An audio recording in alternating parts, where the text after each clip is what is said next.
Welcome, everybody. It's good to see some people coming back again. We'd like to start. We're already a bit late. I'm sure there will be more people. Online, there's many more joining us in this last session of the day, which is entitled Tools for Tracking Food Systems Transformation, the Milan Urban Food Policy Pact Monitoring Framework and Related Approaches.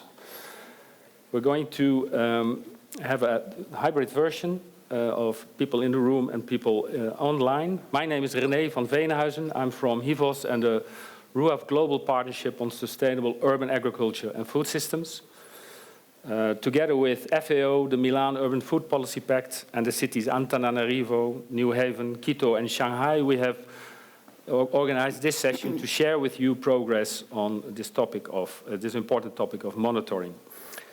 I will hand over to my colleague Jess Halliday to give you a bit more idea on the structure and how we're going to go about it. Jess, please. Thanks, René. So yes, we're your double act hosts here in Barcelona this afternoon. My name's Jess Halliday. I'm an associate of the MUFPP Global Partnership. There are three sections to our session today. First of all, we're going to hear all about the Handbook and Resource Pack of the Milan Urban Food Policy Pact Monitoring Framework, and how the monitoring framework relates to some other tools that are out there for monitoring progress. We will then hear from cities that are using these resources already. And then the third part will be a Q&A. So online participants, please do post your questions in the chat. In-person participants here in Barcelona, please keep them in your head until it's time. There will be a poll during the session in a few minutes. So for the online participants, you will see the questions in the platform.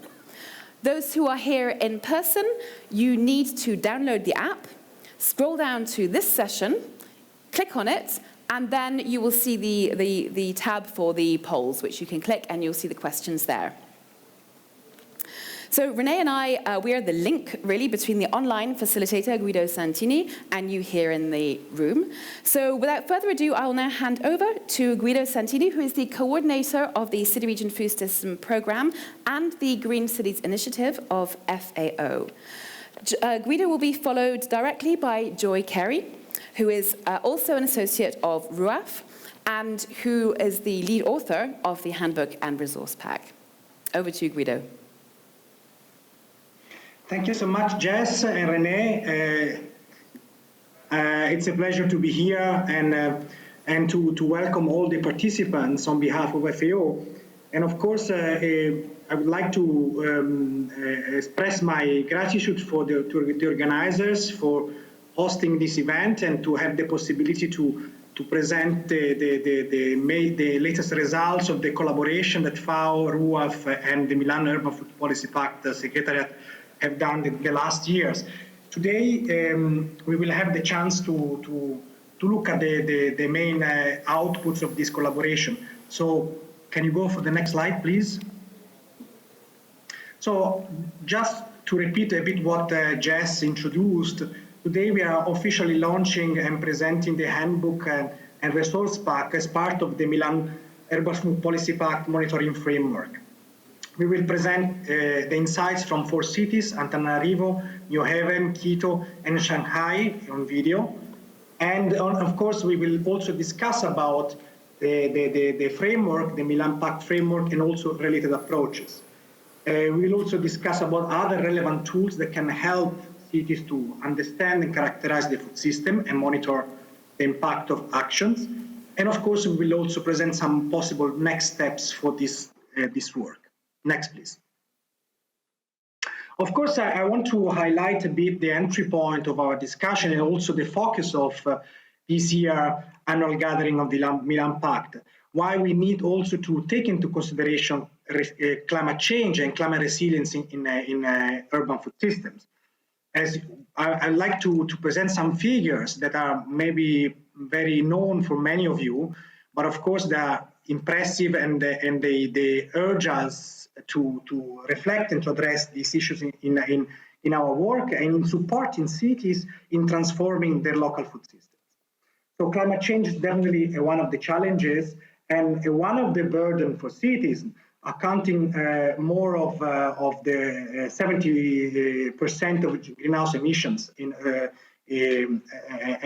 urban, let's say, metabolism per se. More than 80% of food is consumed in urban areas, and food industry, which is mainly related also to urban consumption, accounts for almost 40% of greenhouse emissions at global level. And of course, we also have to look at the other side of the coin, and many cities are facing increasingly climate shocks and stresses. More than 70% of cities are somehow experiencing already different types of shocks and stresses. And the agricultural sector is the sector mostly affected by the shocks. In addition, on top of it, the COVID pandemic has also threatened the sustainability and resilience of local food systems. Next, please. And of course, why we worked on a monitoring system. I think this is a key instrument to support cities to design policies and create an evidence base for constructing policies and monitoring them. It also helped, it's key to support cities in the implementation of the framework, and the handbook will be a key instrument for that. And of course, it's also an important instrument to mobilize, to raise awareness at national level, mobilize internal and external resources, and of course, to communicate and share experiences among cities on their experiences. Next, please. A bit of a history of this work. I mean, as you know, we started in 2015, in 16, when FAO and Milan Secretariat joined the efforts to start working on this framework. RUAF was then involved in the development of the framework in consultation with a number of cities. And of course, the development started from defining the indicators, developing the guidelines for data collection, piloting the framework in 3 cities, like that. Two of them are here today to present their experience. And of course, as a last step, developing a handbook and a resource pack to support cities in the implementation of the framework. Next, please. And of course, the framework, as you may know, is organized according to the 6 work streams of the Milan Pact. It follows the 37 voluntary actions, and of course includes 44 indicators, guidelines, and the handbook and resource pack. Next, please. So these are the products that some material is available physically in the event, and all this material is available online, and you will find the link in the bottom of the slide where you can download all this material. Next, please. So it's also important that the Milan framework is one of the tools that can support cities in supporting the food system transformation. FAO, and especially in partnership with RUAF, has developed different instruments to understand, to assess the food system, to understand risk and vulnerability in the local food system, monitoring actions, and also promote governance and stakeholder dialogue. And more recently, FAO launched the Green Cities Initiative, which is an umbrella initiative that also combines the urban food and agriculture agenda with the natural resource, green space, and forestry agenda. And we are developing a training package to support cities in integrating these dimensions in urban planning. Next, please. So what are the next steps? Together with RUAF, we'll also work in broaden the indicator framework in the context of the Green Cities Initiative, including dimensions on climate and natural resources. We will also work in consultation, of course, with cities to develop the new indicators and the new guidelines for data collection. And this will be part of a training model that we will deliver in the coming year. And of course, the idea is to also to disseminate the broadened framework and facilitate the adoption in different cities. I would like now to leave the floor to Joy, that will explain and will provide a description in detail of the new handbook and resource pack. Over to you, Joy. Thanks, Guido. Hello, everybody. I'm delighted to be with you all, though sadly not in person. We've been hearing quite a lot this year about how to measure and communicate the impact of city food policies. So I'd like to present to you the newly launched Milan Pact Monitoring Framework Handbook and Resource Pack.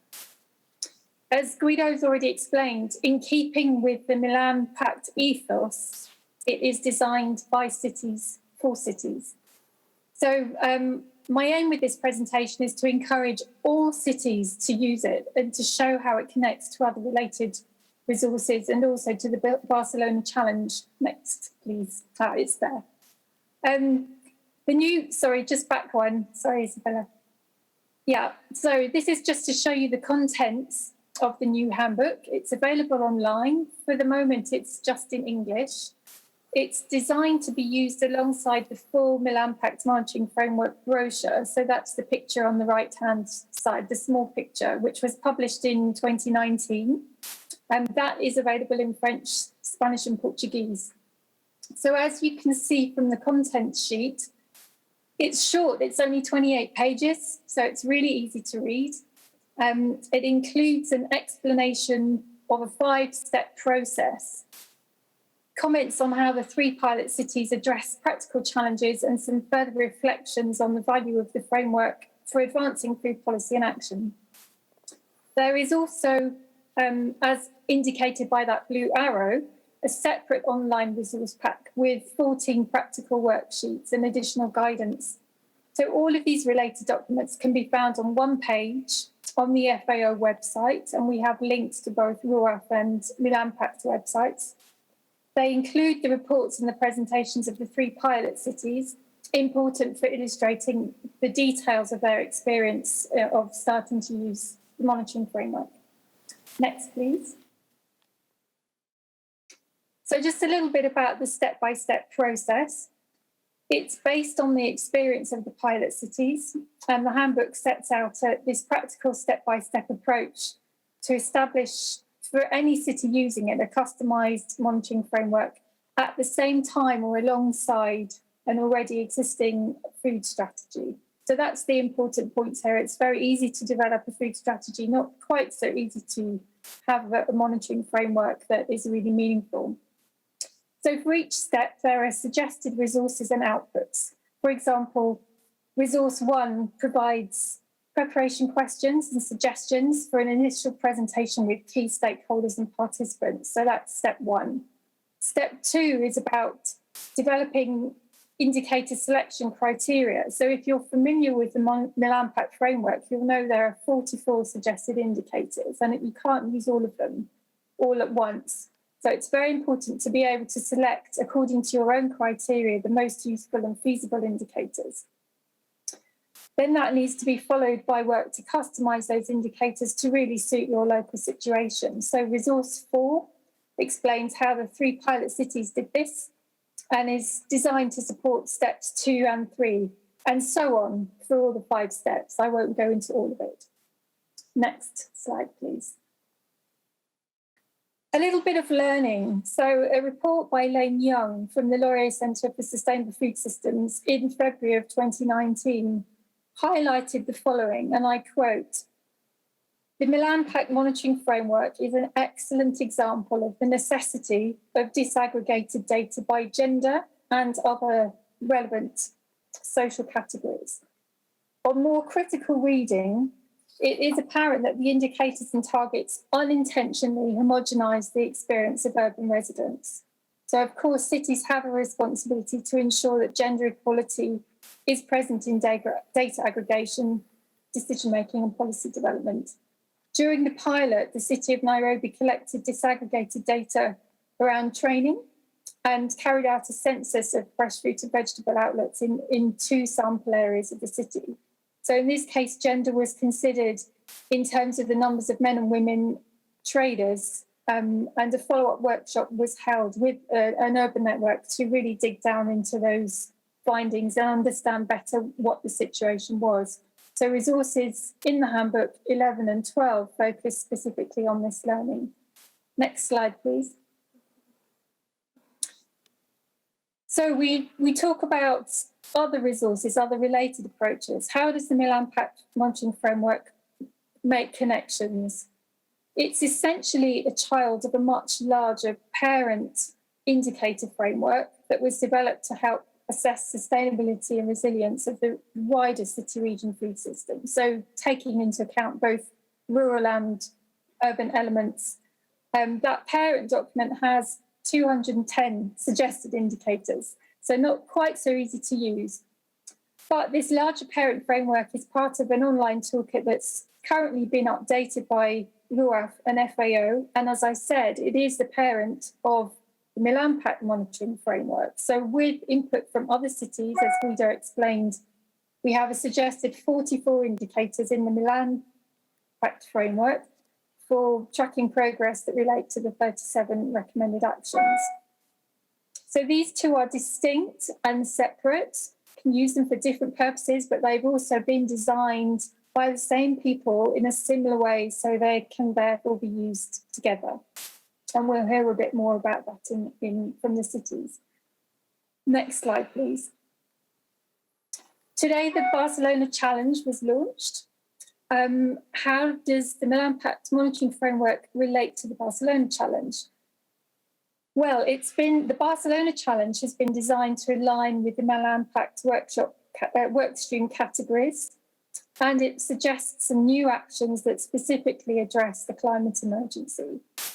It is distinct from the monitoring framework, but I would like to suggest how the two could be usefully aligned. And I would like today to ask the Barcelona Challenge core group to also have a look at this and to start making good use of the existing monitoring framework alongside the Barcelona Challenge. So this slide in front of you shows, with the example of the food waste workstream category, perhaps how this could be done. So if you have a look at this slide, on the left, first two columns on the left and the column on the right, those are the in the Milan Pact indicator framework. The central column in blue are the additional suggested new actions in relation to the climate from the Barcelona Challenge. You can see if you look at the top there, so the original recommended action number 34, that hasn't been included in the Barcelona Challenge, but you do definitely need to convene all the actors, stakeholders, in order to do this work. And there are performance indicators in relation to that. If we jump down a bit, first, new recommended action 6.1. So this is to organise communication campaigns to encourage consumers to change their habits in order to prevent food loss and waste.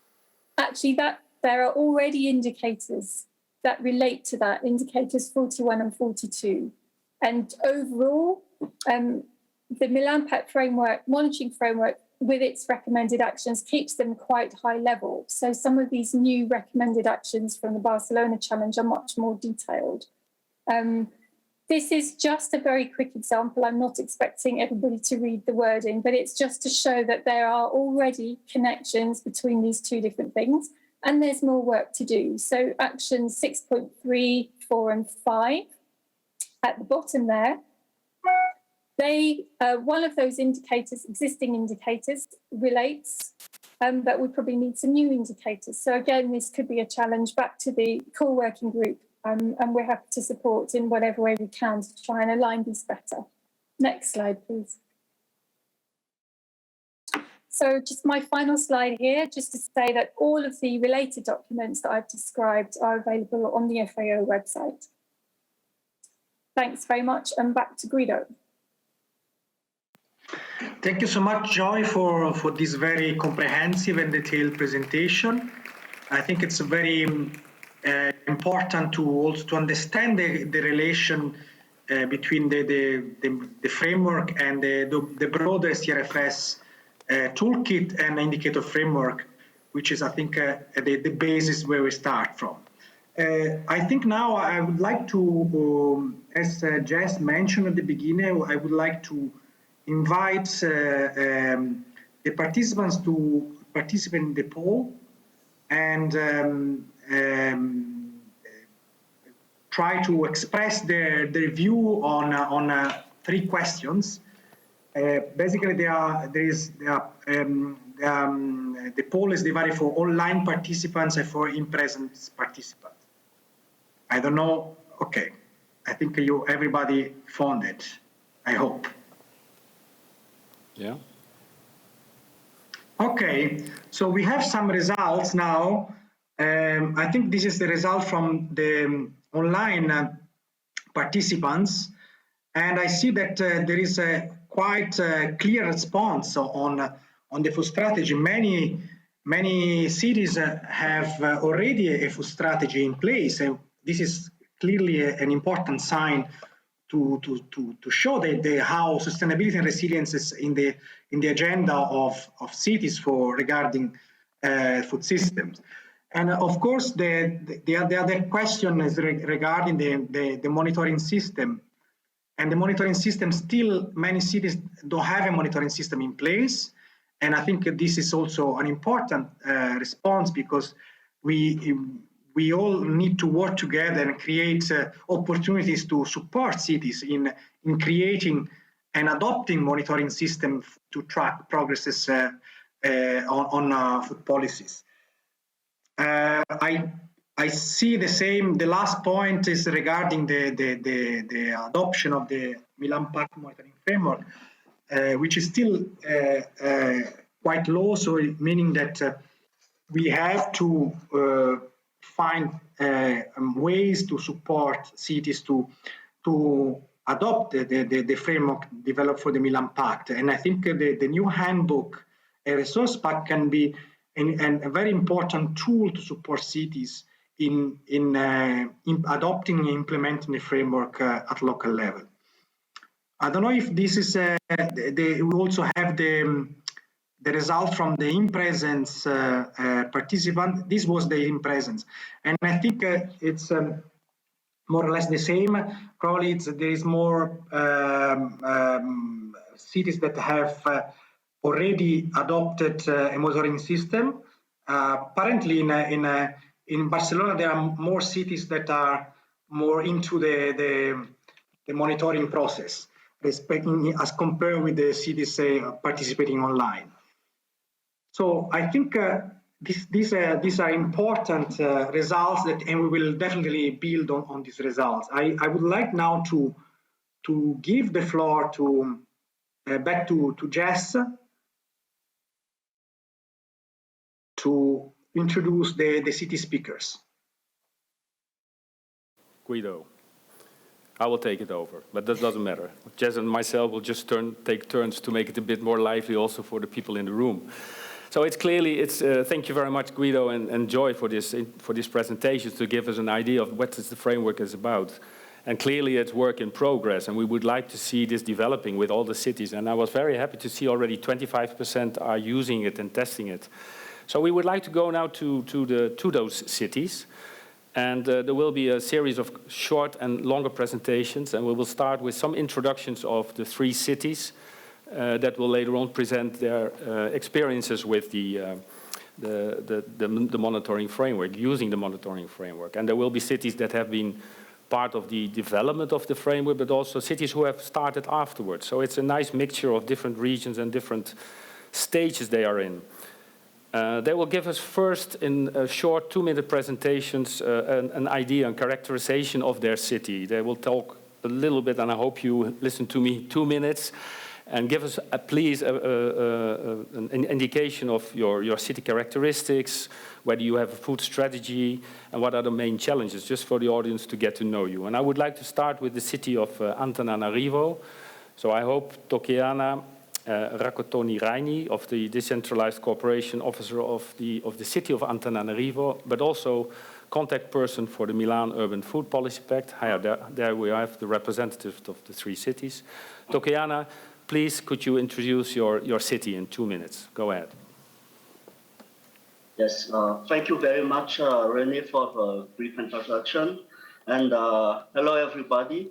So my name is Tokeana. So for the city of Antananarivo, we are basically divided into 6 districts and subdivided into 192 subdivisions. The population for the city is around 1,274,000, and basically 45% of the area is cultivable, and 20% of the household in the city are considered as farmers. We started the urban agriculture project, Low Space, No Space, in 2011. And we are reinforcing these activities through the signing of a Milan Pact in 2017. So we basically implemented like school canteens in our public schools, along with community gardens for the vulnerable population. Our main challenge right now is the malnutrition in the urban area because of the lack of the food availability, but also drinking water, like access of drinking water is very high, also like around 74% of households only have access to drinking water.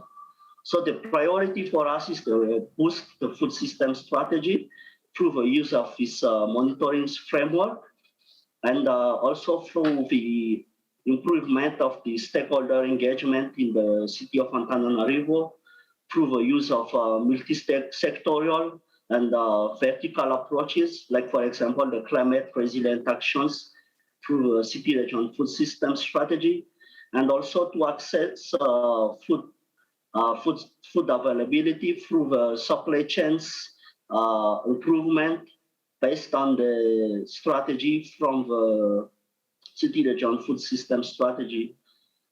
Thank you. Thank you very much, Tokiana. So our next stop is New Haven in Connecticut, USA, where Kimberly Acosta, who is the food policy analyst for the city, is poised to give us an introduction to her city. Please go ahead, Kimberly. Thank you, Jess. Hello, everyone. New Haven is a mid-sized coastal city in the state of Connecticut with a population of nearly 134,000. We're a racially and ethnically diverse city with over 2/3 of our residents identifying as people of the global majority.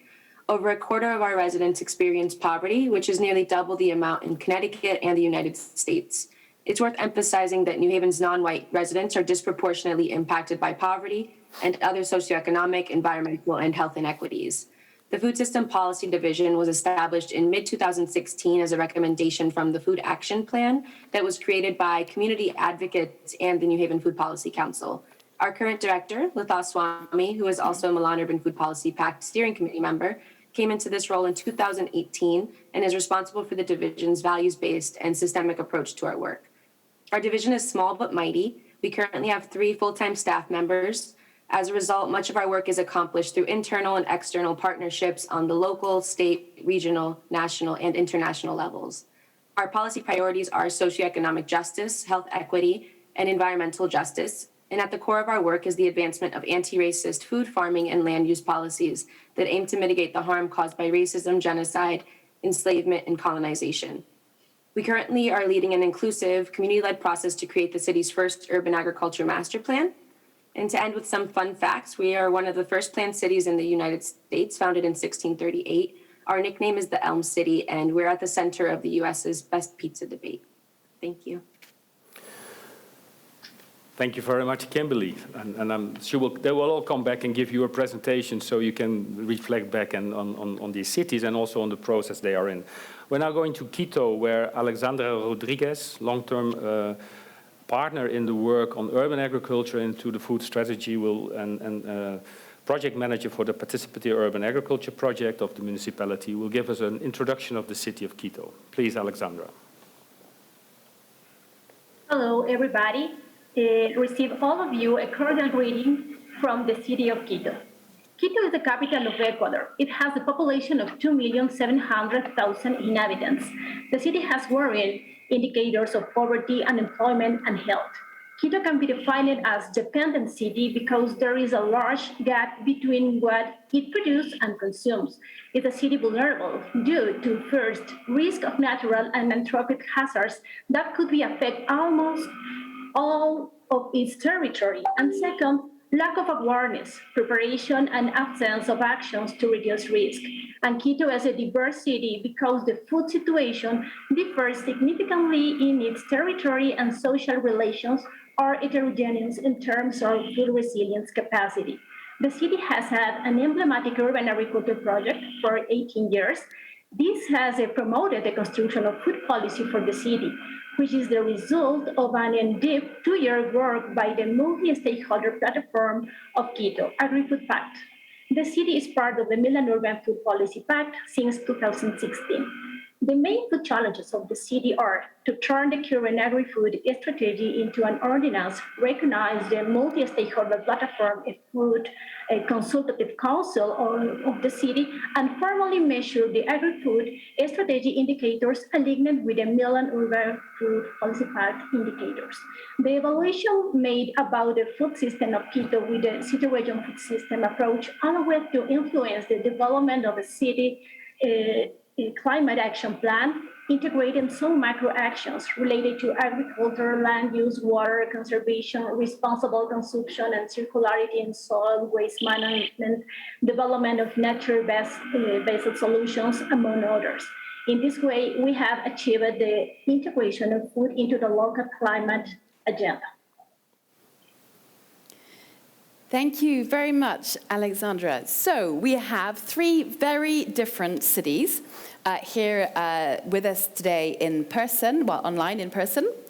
They're very different in terms of geographical zone, in terms of experiences, and in terms of the priority issues that they're dealing with.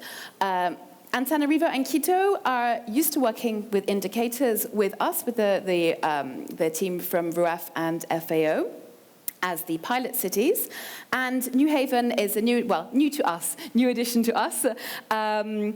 We will be returning to hear more from these 3 cities in just a moment to hear exactly what they're doing with regards to the monitoring framework.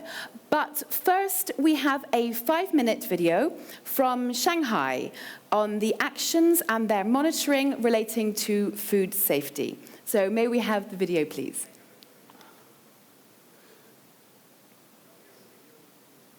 主办方的邀请，和大家分享上海市食品安全现状，以及食品安全示范城市建设工作。坚持问题导向，着力提升人民群众食品安全获得感和满意度。全面实施地产农产品绿色发展质量提升工程，以乡村振兴战略为引领，全面实施上海市都市现代绿色农业发展3年行动计划，2018至2020年，建成崇明世界级生态岛和上海农场2大绿色农产品生产基地，实施优质粮食工程行动，提高绿色优质安全粮油产品供给比重，全面提高粮食储备和安全水平。到2022年，地产农产品质量抽检合格率达到99%以上，地产农产品绿色食品认证率达到25%以上，打造20个在国内外具有一定影响力的农产品知名品牌。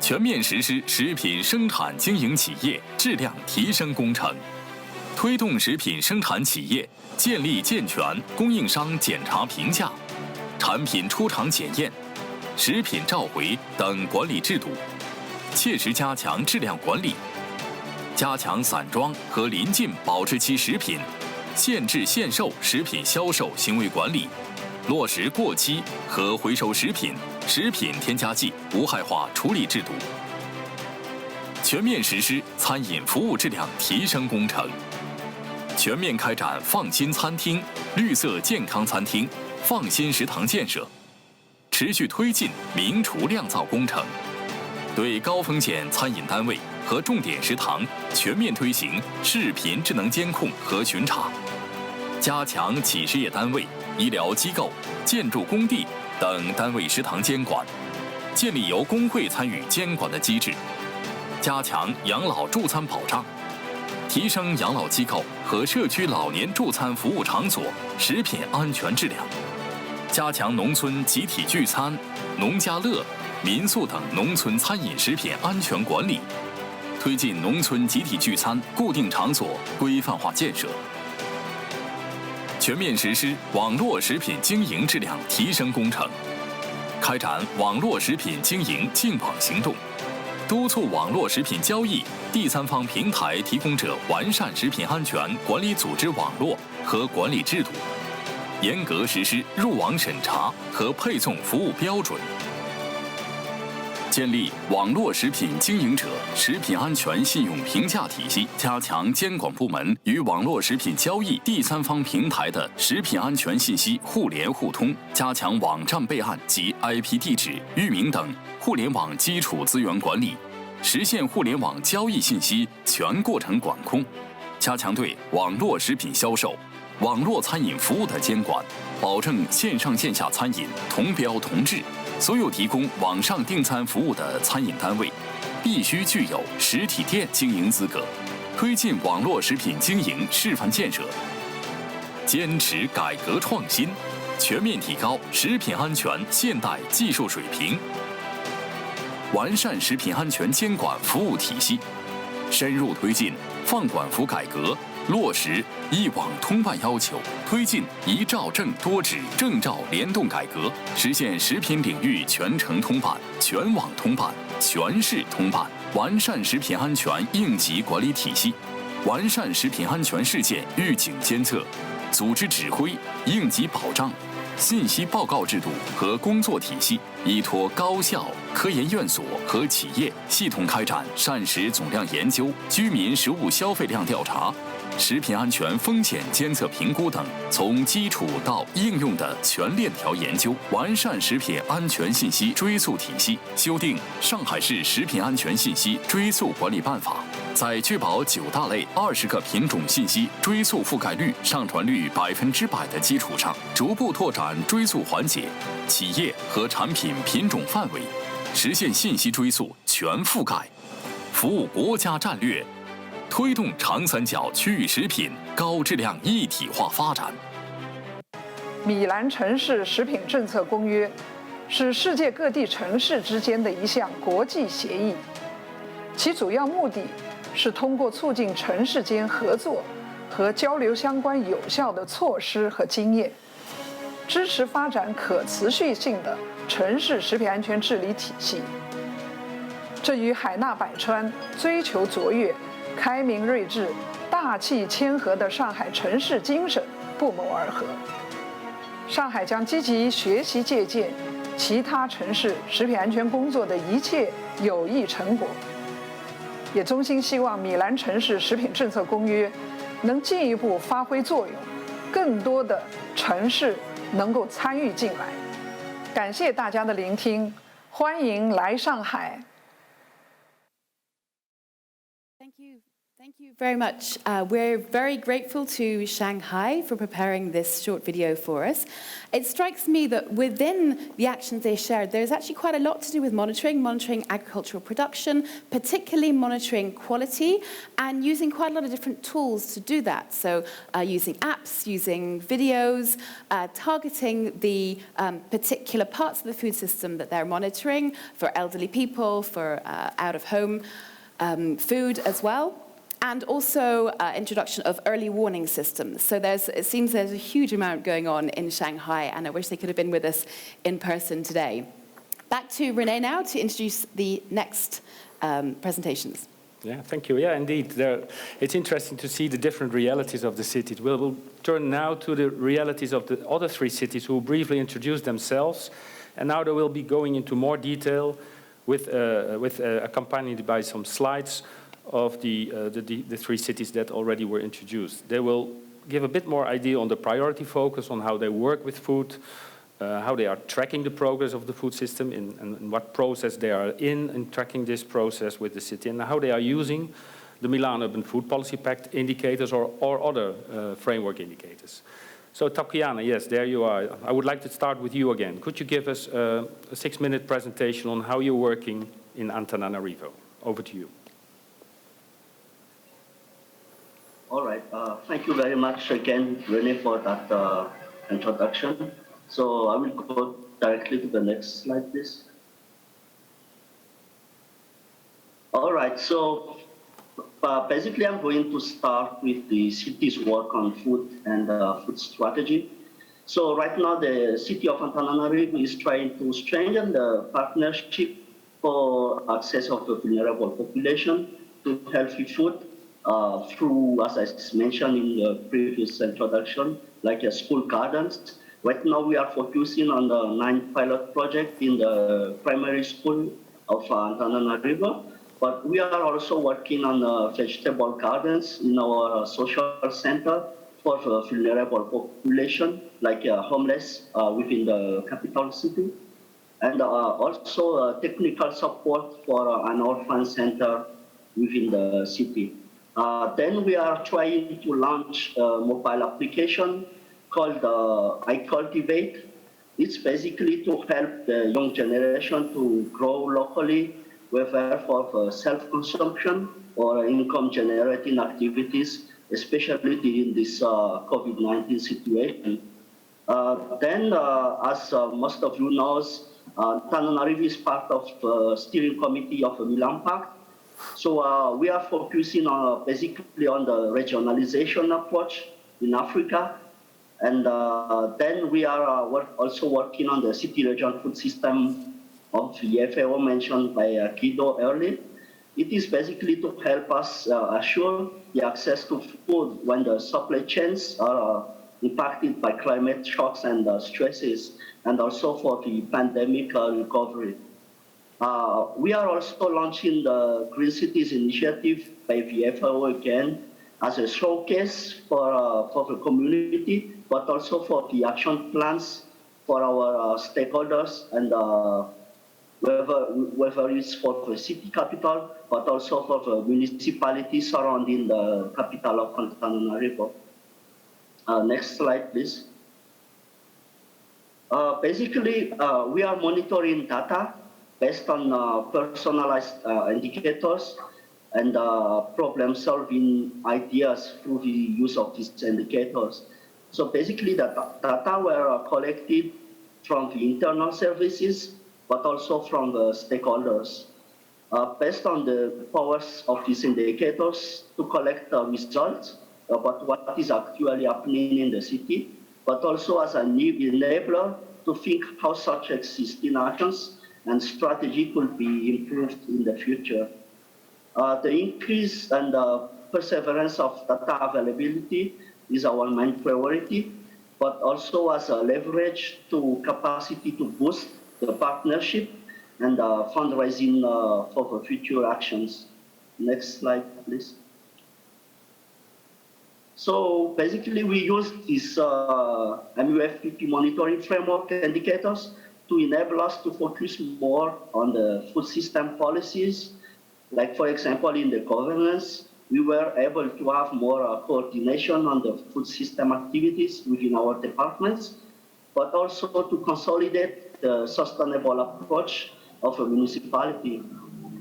It also strengthened the stakeholder engagement of a municipality on all of the action on food systems. And last but not least, this is the baseline to link the multiple actions of the city on food system and climate resilience. Next slide, please. So basically, these processes help us to evaluate the advantage of indicator on the activities of a municipality. So as you can see on the slide, each indicators selected are having each particular advantages for the municipality, but also for the stakeholders of municipality of Antananarivo. Next slide, please. So the use of this monitoring framework enable us more to have more linkages between the strategy and actions in regards to food system, climate resilience, and sustainability. It also enables us to have more cross-sectorial engagement and vertical integration with the rural community and also the stakeholders in the city. It helped us to perpetuate actions like, as I mentioned in the first slide, like school canteens, income-generating activities. Also, the participative analysis and creation of a common vision for the future of the food system in Antananarivo. So thank you very much for your attention. Thank you.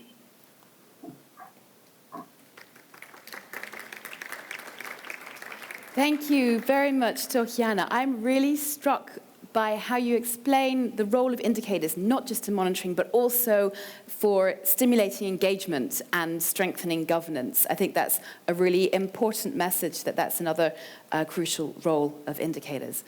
So back to Kimberly. Welcome back, Kimberly. Let's see your presentation, please. Thank you, Jess.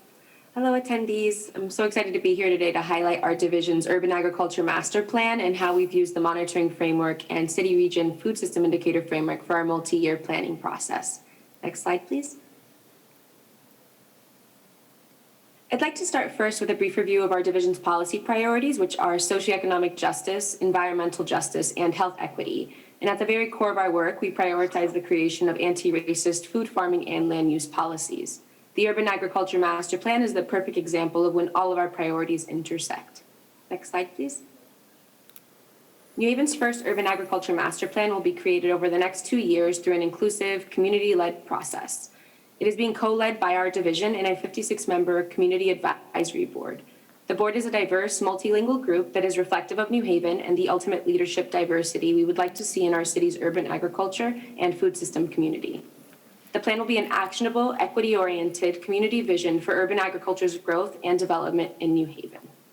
Next slide, please. The guiding values for this process are equity, community involvement and ownership, and protection against gentrification and displacement. In alignment with these values, our priority is to work with and support disinvested communities. We've defined these communities as those that have experience with injustice and have less access to resources and opportunities, which causes them to also experience inequities. An example of disinvested communities in the United States are those who identify as people of the global majority or non-white. Next slide, please. So what are our goals for the Urban Agriculture Master Plan? Next slide, please. The plan will eliminate long-standing regulatory, resource, and information barriers to engaging in urban agriculture. Ultimately, we want to create an environment that will support all residents so that they can benefit from urban agriculture and its positive health, social, economic, and environmental impacts. As the master plan is implemented, we expect that our urban agriculture community will become increasingly diverse and reflective of disinvested communities, including people of the global majority. We expect residents who are involved in urban agriculture and its related businesses to have the tools and resources necessary for their initiatives to be socioeconomically viable. And finally, through policies and practices that reinforce community ownership over agriculture's development and equitable distribution of its associated benefits, urban agriculture will not serve as a catalyst for gentrification and displacement. Next slide, please. Now that I've provided a brief overview of the Urban Agriculture Master Plan's purpose, guiding values, and goals, I'm sure you're all wondering, well, what exactly are we measuring? First, we're using this as an opportunity to collect general data on food and farming in New Haven. This will fill a huge gap because most of our current data focuses primarily on the emergency food system and food insecurity. At the same time, we want to measure for equity and community ownership over food and farming, including related city processes and policies. This includes assessing how equity and community ownership are embedded in our master plan process. Next slide, please.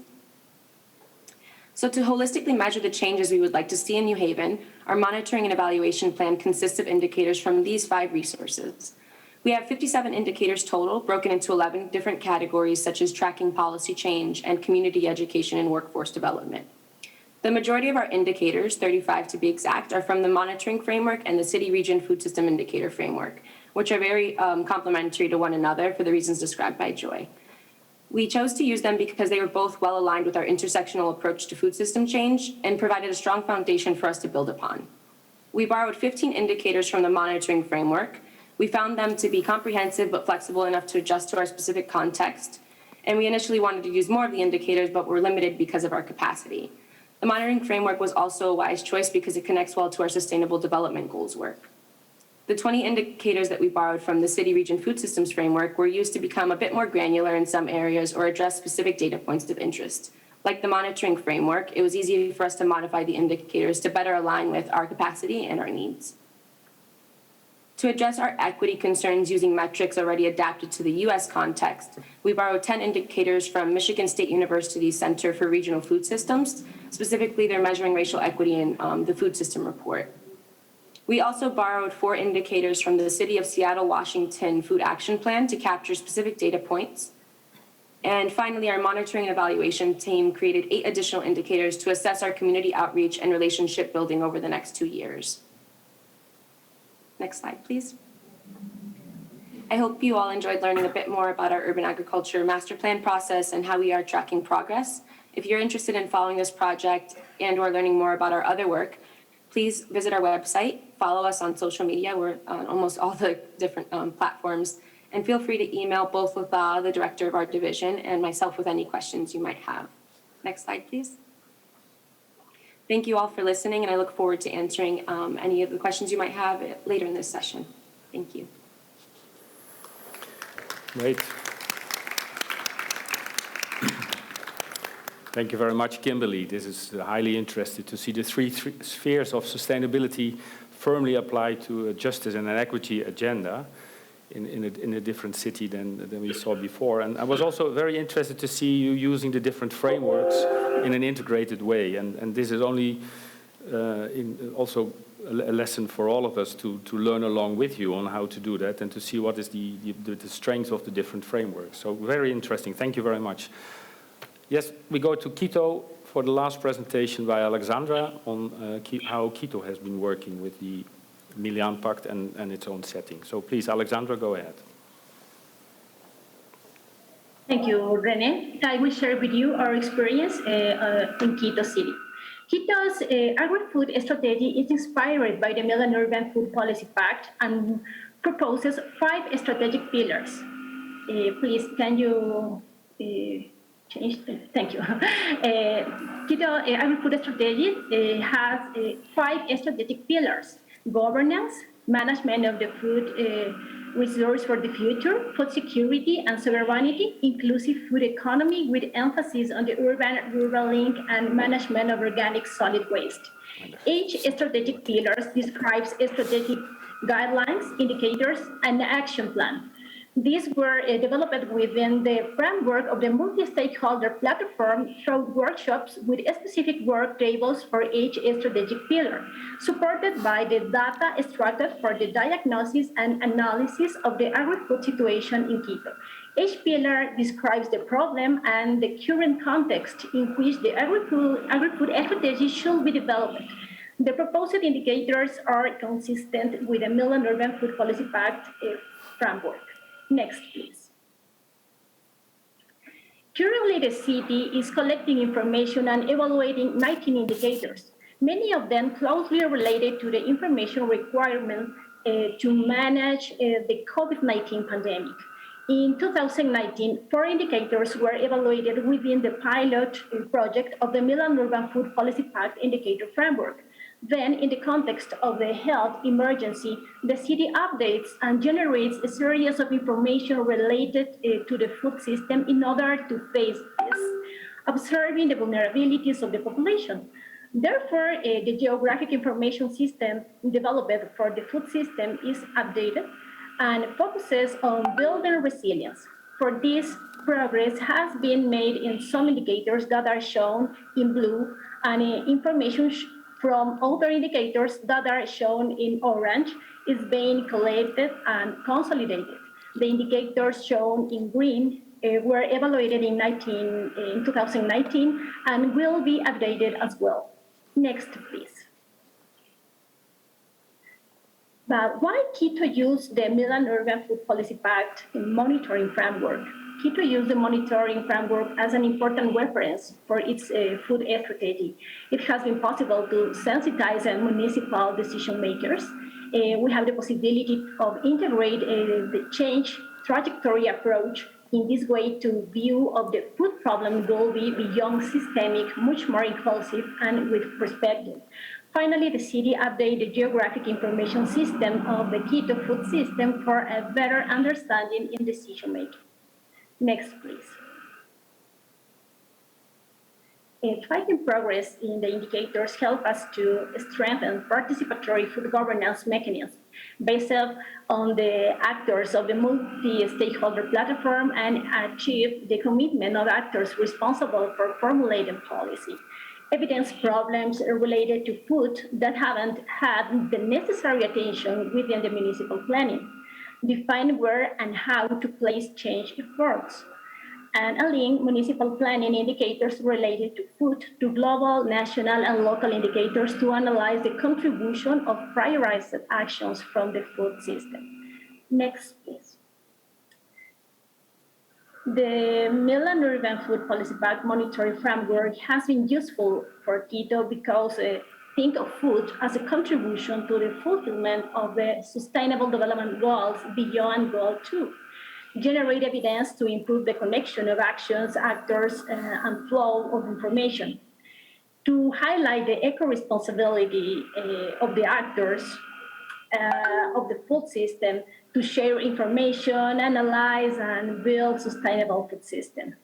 For our city, it has been important to connect the monitoring framework with other approaches, such as align municipal planning indicators related to food to global, national, and local indicators, to analyze the contribution of prioritized actions from the food system. The city region food system approach and the Milan Urban Food Policy Pact Monitoring Framework have become a valuable methodology and tool for this Quito City to address the challenge of food and nutrition, security, agriculture, and natural resource management in the context of urbanization and accelerate climate change. Next, please. That's all. Thank you very much.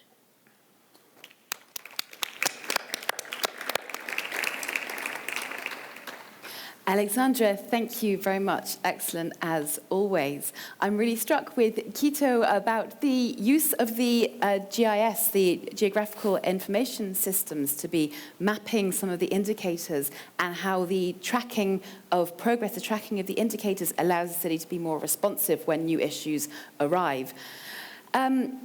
So thank you to all of our speakers. We are now going to move to the next session, the Q&A session. First of all, we will have a discussion between Joy Carey and the three city speakers. After that, we'll be taking some questions from the audience online and in person. So just a reminder, those online, please do put your questions in the chat. Those in the room, please do keep them in your head. Be prepared to raise your hand when we ask you to. Okay, thank you. Over to Joy.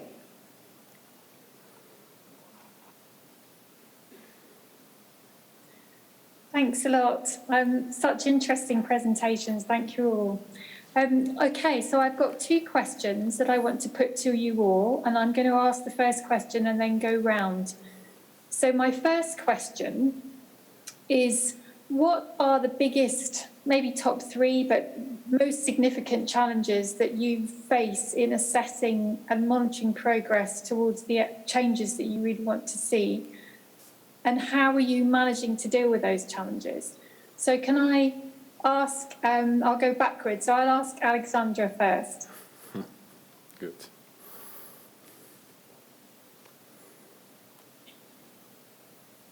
Yes, in order for the measurement of the food-related indicators in Quito to become an obligation, we need the agri-food strategy indicators aligned with the Milan Urban Food Policy Pact indicators to be integrated as indicators of the Metropolitan Land Use and Development Plan of the city.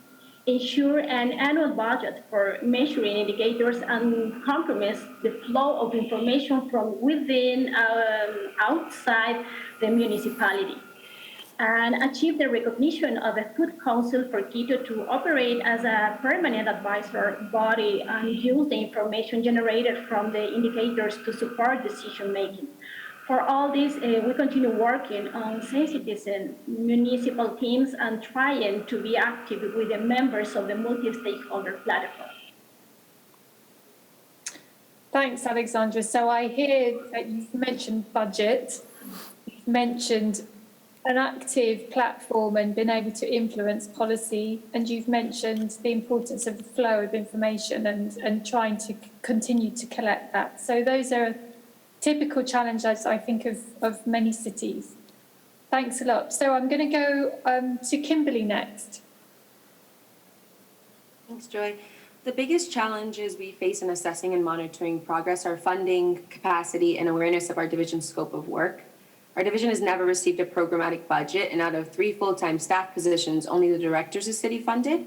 As a result, these 2 other positions and all of our active projects are funded by grants. As a small team, we accomplish amazing work. However, we are limited in how much we can take on. These funding and capacity limitations are why we've incorporated baseline food systems data collection into the Urban Ag Master Plan process. The final challenge we're addressing is the internal and external awareness of our division's scope of work. Oftentimes, we're expected to work on downstream solutions, such as the emergency food system. Generally, this is due to a misunderstanding of food systems and the importance of intersectional upstream solutions in order to truly address the root causes of inequity. Without increased awareness, it's nearly impossible to progress, which is why we've made community outreach and relationship building a key part of this process. Thanks, Kimberly. You said quite a lot there, and one thing to pick out is this understanding of food system and not immediately jumping to the very essential and an urgent issue of emergency food security, but looking at that wider issue and engaging others with that. Thanks. So, Tuki, over to you. Yeah, thank you, Joy. I would say similar to what has been said by the previous city. I think for Antananarivo, one of the biggest challenges is the lack of resources, whether it's on the financial part, but also on the human resources, because before the signing of the Milan Pact, our departments did not have any specific department who works on the food system first, but also we did not have any specific budget to work on the food system, whether it's on the monitoring framework or the specific activities. But we are mostly relying on the stakeholders to help us on those strategy and actions and fundings. So that is on one point. And another one is the lack of coordination, whether it's within the internal departments of the municipality, but also with the stakeholders.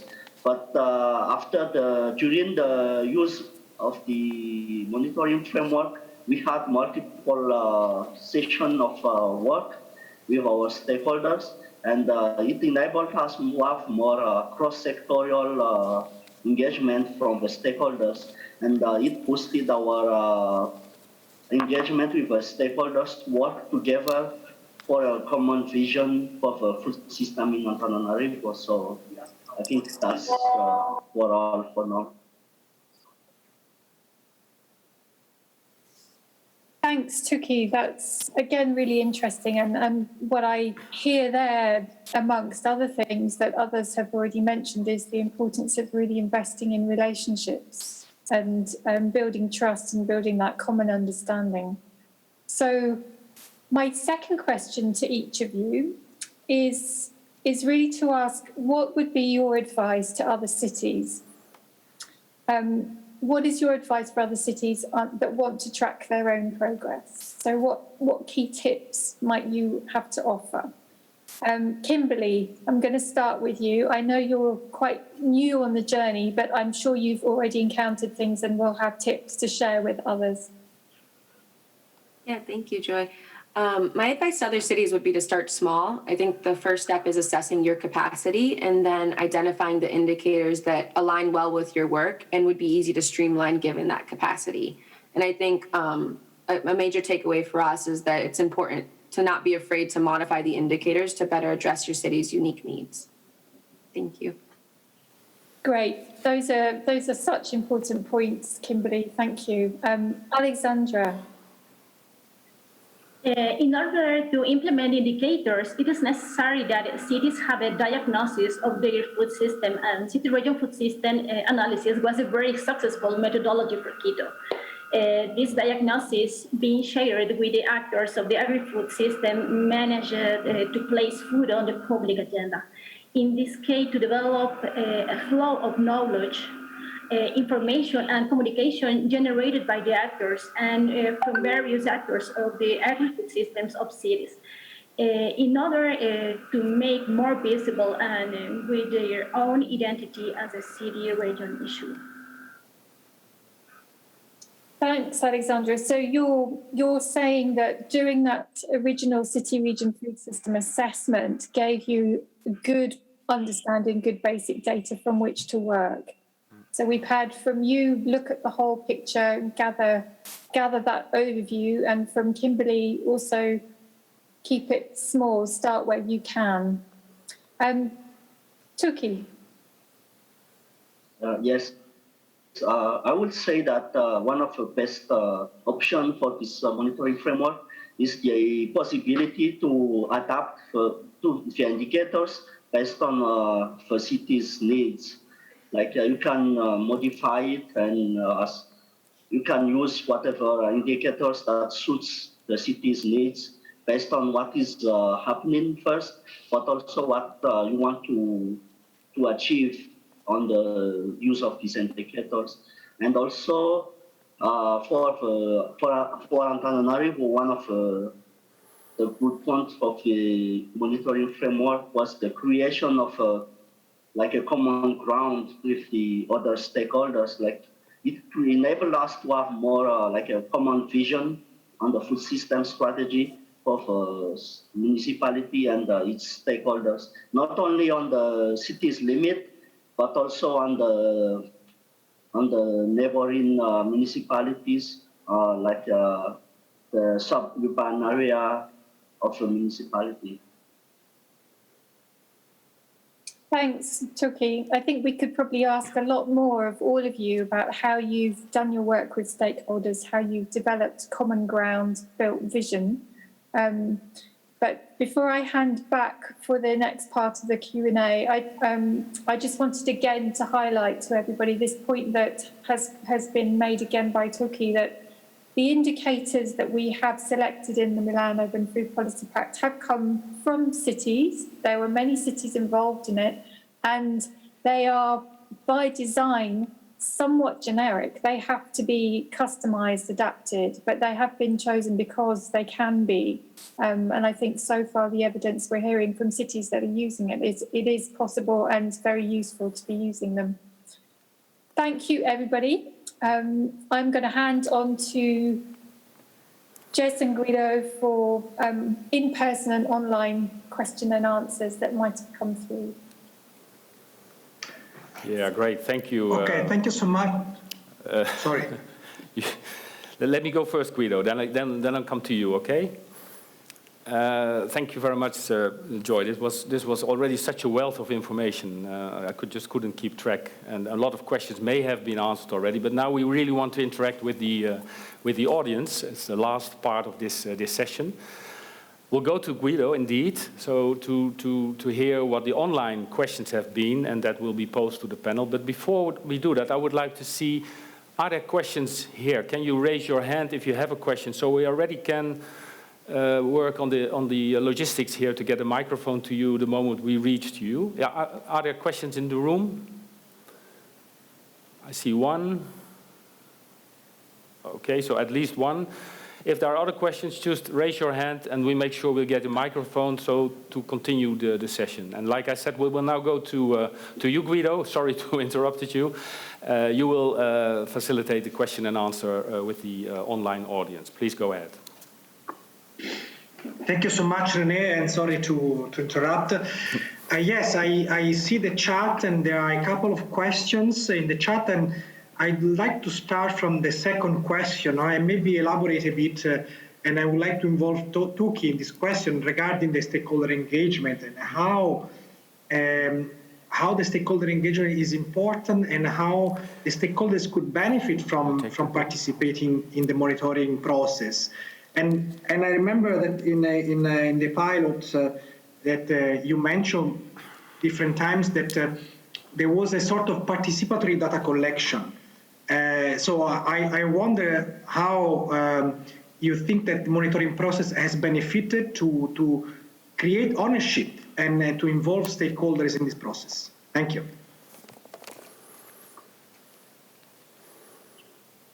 Thank you, Guido, for that question. So basically what Antananarivo did is to organize a first workshop, and we invited all of the stakeholders who are working on the food system within the city's limit, and we invited them within the city hall to discuss together first on what are the priorities of each stakeholders in order to have more coordination of the activities, because sometimes there are some overlapping activities done by these stakeholders, and it's like a waste of money sometimes, like you are doing the same thing within one particular region, for example. So during that the workshop, it enabled us to have more consistency of activities of the stakeholders. We had more coordination of the activities, and for part of the municipality actions were given to the stakeholders, like these are the priorities of the municipalities, and if you want to engage in the food system actions, these are the guidelines that we want to achieve. So that is one of the most important part, which is the coordination of actions by the stakeholders. So basically, the stakeholders are the same stakeholders in multiple activities, like as you mentioned, the Green Cities initiatives, the City Region Food System, and the Monitoring Framework. We basically have the same stakeholders, but slight difference might be the limits. Like, for example, for the City Region Food System, we have more vertical integration with the region and the national governments who are involved as part of the stakeholders, because as I mentioned, the City Region Food System is involved in the sub-urban area and the rural area of the municipality of Antananarivo. So that's it. Thank you so much, Tuki. Very, very clear. And I think you also highlight the importance of linking the different processes or relevant processes in Antananarivo, and how the stakeholders are participating to all these processes together. So this is an important aspect to keep in mind. I would like to look at another question in the chat related to the alignment with the national and global processes and the local processes, and the importance of the vertical integration with, for example, the Agenda 2030, the SDGs. I wonder if Kimberly would be willing to respond and to maybe talk about the experience of New Haven in trying to align the local agenda with the national and global agenda. Thank you, Guido. I'd like to start, but I think that I'd like to also let Latha answer that, because she's been more involved on the international level.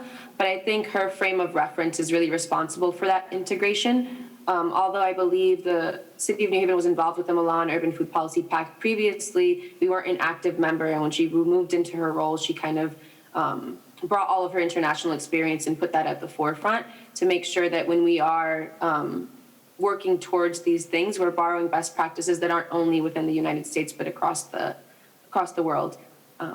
If Latha would like to add to that, I'd like to defer to her now. Thank you so much, Kimberly. I don't think we have much time left, so I would like to switch the floor to Jess, maybe to revert to the audience in the room for some additional questions. Thank you.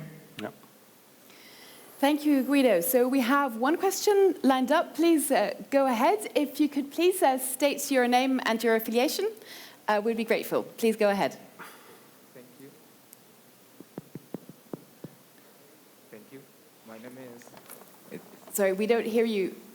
And maybe you can take your mask off if you're comfortable with that, so we can hear clearly. Can you hear? Yes, thank you. My name is Jose Luis. I come from the Leibniz Center for Agricultural Landscape Research in Germany, and also participating in the European Union project Food Shift 2030. And my question is to Joy Carey. My question is more related to the biophysical indicators. I was, during the presentation of the toolkit, which I really like it, by the way, I was wondering about how, because I think it's more related to the food system, which is food is one provisioning ecosystem service, but I was wondering about other ecosystem services like biodiversity, soil fertility properties, soil organic carbon sequestration related to climate regulation. So would it be possible, or is there enough space to link the tool with other existing frameworks already embraced by the FAO, like the agroecology framework? Because I am missing a little bit that part. I don't know, because I don't know the specificities of the toolkit, so I don't know if there is enough space to try to combine them somehow, or are they already incorporated? Thank you very much.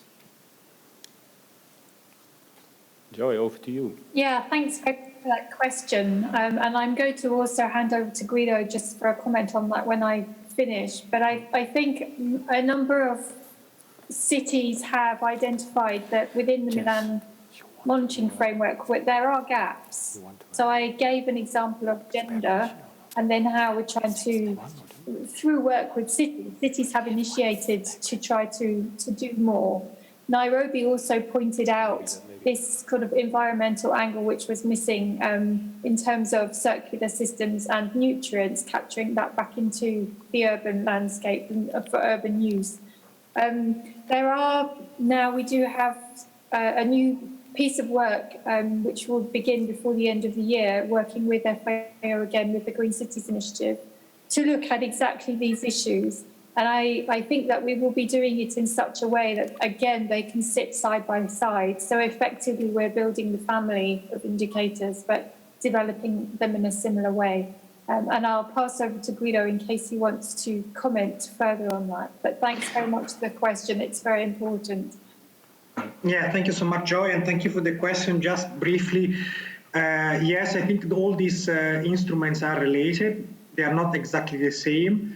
I'm referring mainly on the tools related to agroecology and the City Region Food System Toolkit. The City Region Food System Toolkit is exactly a toolkit that includes different tools. The agroecology tool is mainly related to rural producers, but of course I think there is a lot of overlap, and it's a good suggestion that we try to better link these different tools together, and this is something that within FAO we have started to do. But of course, let's also keep in mind that there are different instruments with different target audience. Thank you. Okay, thank you. Now, do we have any other burning questions in the room? I don't see any more hands up. No. Okay, so I think now we can go back to Joy for some brief closing remarks.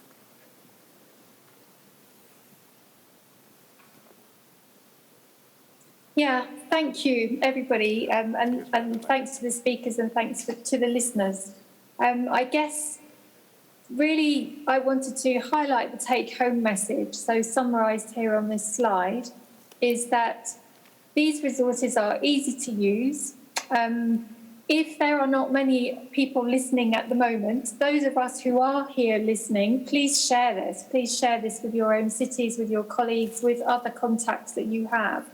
The main point, because it's only by starting to measure the impact that we have and having the discussions about how we're collectively doing that, and then as a community of cities, we really can have impact. So this is such an important thing that we can do. And I would like to really issue a challenge to whoever's listening. So this time next year, alongside the Barcelona challenge, let's just look at what else we could be monitoring, and let's come back and share what we can measure and what we've learned. So what can you as a city actually start to track? What progress do you want to see within the next 12 months? So that's the challenge. And I will remind you that all of these documents are available on the FAO website at this link. And ask maybe that can be shared by the organisers of the Global Forum.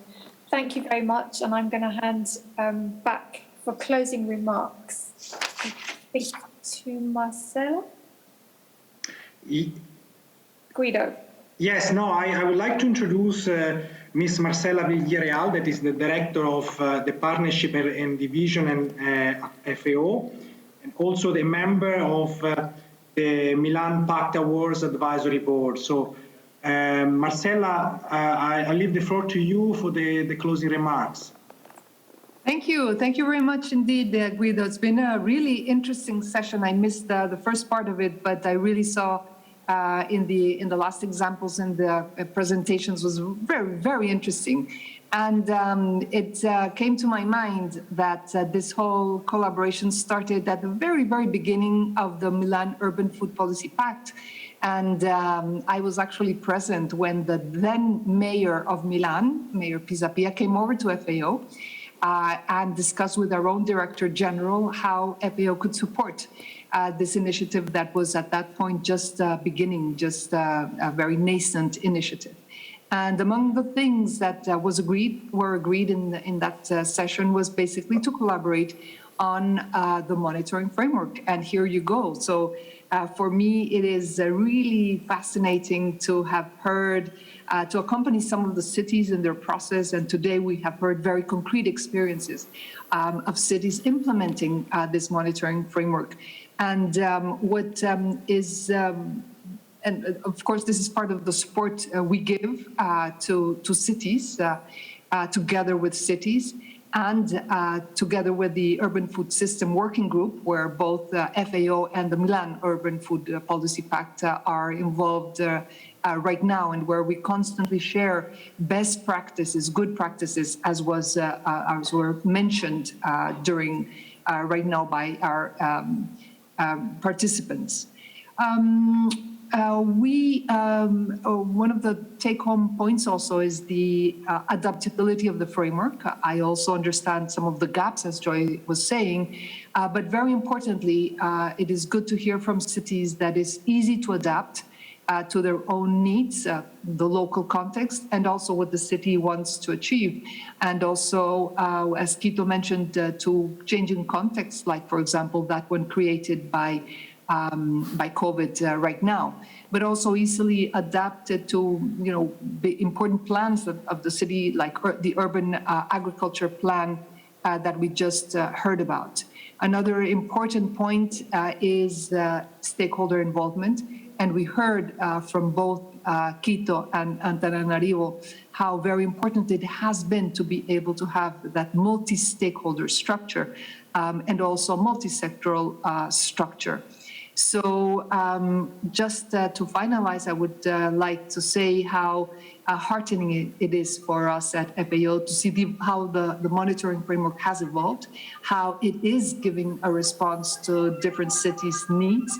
And of course, as was said, it continues to be a live document to be improved and adapted in the future. So thank you so very much, and congratulations to the cities that are implementing such important and inspirational work. Thank you so much, Marcela. And I think I'd like to pick your final word, that the framework work is really an ongoing, a living work. And I think we have shown how the pathway that we have taken in the last 5 years and how we evolved in this process. I think now I'd like to go back to Jess and Renee for closing the event, and that's it. Thank you. Thank you very much, Marcella. Thank you for these great words. Thank you very much, Guido, Joy, for the facilitation online, and we were happy to do it here, Jess. It went well. We were just good in time. I would like to thank you all for joining us, and definitely also the speakers and the cities for sharing these experiences with us. And I also I especially would like to thank the technical team for making it possible. It's not so easy to shift between online and in the room presentations. It went very well. Thank you very much. Yes, please. I agree. We have a rock star technical team here in the plenary room.